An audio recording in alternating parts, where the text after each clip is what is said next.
ಸಾಗರದಿಂದ ಹೇಗೆ ಭೂಮಿಗೆ ನೀರು ಬೀಳುವುದೋ ಅದೇ ಥರದಲ್ಲಿ ವಿಶ್ವಂಭರನ ಶಕ್ತಿಯಿಂದಾಗಿ ಜನರ ಜೀವನ ಉಳಿತಿಗೋಸ್ಕರವಾಗಿ ಅಮೃತ ಹೇಳ್ತಕ್ಕಂತಹ ರೀತಿಯಲ್ಲಿ ಬಂದಂತಹ ಭಕ್ತಾದಿಗಳ ಇಷ್ಟಾರ್ಥಗಳನ್ನು ಪೂರೈಸ್ತಾ ಮತ್ತು ಯಾವುದೇ ಒಂದು ರೀತಿಯಾದಂತಹ ಭೀಕರತೆ ಉಳ್ಳಂತಹ ರೋಗವನ್ನು ಕೂಡ ದೈವಿಕವಾದಂತಹ ಶಕ್ತಿಯಿಂದ ಪರಿಹರಿಸಿ ಮತ್ತು ಜ್ಯೋತಿಷ್ಯ ಇತ್ಯಾದಿಯಾದಂತಹದ್ರಲ್ಲೂ ಕೂಡ ಉತ್ತಮವಾದಂತಹ ಫಲಾಪೇಕ್ಷೆಗಳನ್ನು ಕರುಣಿಸ್ತಾ ಭಕ್ತರ ಮನಸ್ಸಿನಲ್ಲಿ ನೆಲೆಸಿರತಕ್ಕಂತಹ ವಿಶ್ವಂಭರ ಶಕ್ತಿಯಿಂದಾಗಿ ಇವತ್ತಿನ ದಿವಸದಲ್ಲಿ ಎಲ್ಲರಿಗೂ ಕೂಡ ಒಳಿತಾಗ್ತಾ ಇದೆ.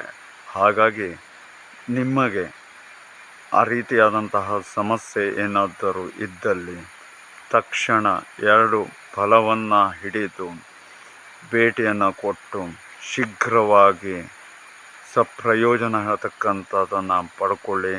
ದೈವಿಕವಾದಂತಹ ಅನುಗ್ರಹದಿಂದಾಗಿ ತುಂಬ ಚೆನ್ನಾಗಿ ಇರಿ ಮತ್ತು ಅಷ್ಟೇ ಅಲ್ಲದೆ ವಿಶ್ವಂಭರನ ಅನುಗ್ರಹಕ್ಕೆ ಎಲ್ಲರೂ ಕೂಡ ಪಾತ್ರರಾಗಿ ಆರೋಗ್ಯವಂತರಾಗಿ ವಿಶ್ವದ ಎಲ್ಲೆಡೆಯಲ್ಲೂ ಪ್ರಸರಿಸಲಿ.